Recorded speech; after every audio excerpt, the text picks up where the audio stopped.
भगवत भजन ही सबसे बड़ा धर्म है, निरंतर उसी का आश्रय लिए रहें। अन्य सभी प्रकार के लौकिक धर्मों से मुख मोड़ लेना चाहिए। साधु जनों की सेवा करनी चाहिए। भोगों की लालसा का त्याग कर देना चाहिए। जल्दी जल्दी दूसरों के गुणों और दोषों का त्याग कर देना चाहिए। अन्यस्य दोष गुण चिंतन मासु मुक्त्वा, गुण और दोष नहीं देखना चाहिए। दूसरों के दोष देखना ये सज्जन पुरुषों का काम नहीं है। जब आप दोष देखेंगे तो दोषों का चिंतन करेंगे।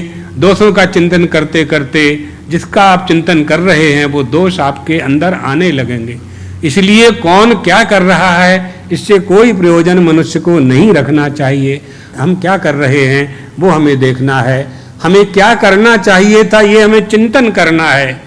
और हम क्या कर रहे हैं, जो हमें करना चाहिए था हम वही कर रहे हैं क्या, इस बात का चिंतन करते हुए अपनी जीवन यात्रा को आगे बढ़ना चाहिए।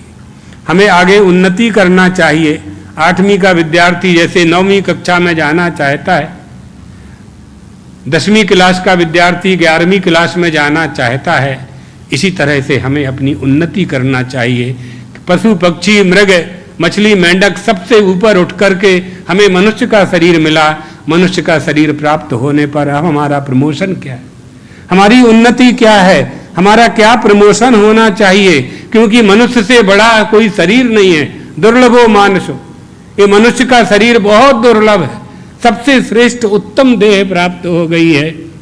अब आपकी उन्नति में यानी आपके प्रमोशन में आपको क्या चाहिए। मामलादार तहसीलदार एसडीएम होना चाहता है ना, एसडीएम कलेक्टर होना चाहते हैं, कलेक्टर कमिश्नर होना चाहते हैं। कमिश्नर रिटायर्ड होने के बाद फिर किसी पार्टी में शामिल होकर के विधायक एमएलए बनते हैं, एमएलए होकर के मंत्री होना चाहते हैं, मंत्री जुगाड़ करके प्रधानमंत्री होना चाहते हैं। प्रमोशन पर प्रमोशन आप चाहते हो ना, उन्नति पर उन्नति चाहते हो। अरे मनुष्य हो गए भैया तो अब क्या चाहिएगा, क्या होना चाहते हो, क्या बनना चाहते। 100 साल के लिए मनुष्य बनाया गया है। ये नेताओं को तो 5 साल का ही मौका मिलता है। जो अच्छे नेता हैं वही लगातार बन पाते हैं, आगे बढ़ पाते हैं। जो अच्छे नेता नहीं हैं, काम नहीं करते हैं, 5 साल बाद समाज उनको घर बिठा देती है। तो मनुष्य होने के बाद हम कौन सा शरीर प्राप्त करना चाहते हैं। 100 साल का समय ज्यादा मिला है आपको, 100 साल का सबसे अधिक समय मिला है मनुष्य को। क्या उन्नति है, क्या प्राप्त करना चाहते हैं जिसे हम उन्नति कहेंगे, प्रमोट, यही विचार करना। और ये विचार नहीं करेंगे तो अवनति हो जाएगी। अवनति, आपके कार्यालय में जो बड़े लोग हैं वो उनके यहाँ कर्मचारी होते हैं, नौकर चाकर होते हैं। आपके कार्यालय में जब वो कर्मचारी आपकी आज्ञा का पालन नहीं करता है तो आप उसका डिमोशन करते हैं, अवनति करते हैं।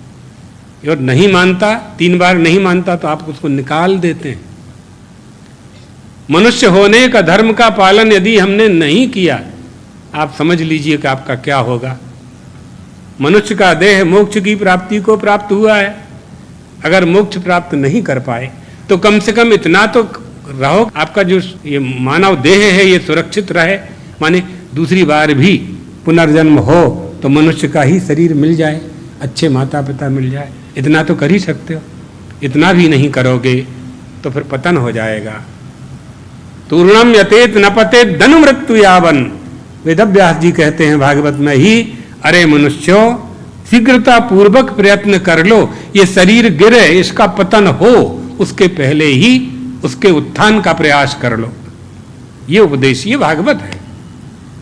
कहानी के माध्यम से, कथा से माध्यम से आत्मोद्धार करना है, हमारा उद्धार करना, हमारे परिवार का, हमारे समाज का, हमारे देश का, हमारे राष्ट्र का, हमारे धर्म का।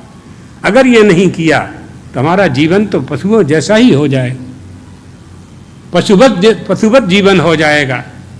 हम पाकर के भी कुछ नहीं पाएंगे। पाया क्या? मनुष्य का देह। मनुष्य का देह पाकर के क्या पाया, यही विचार करना। आज विचार करवानी बात है।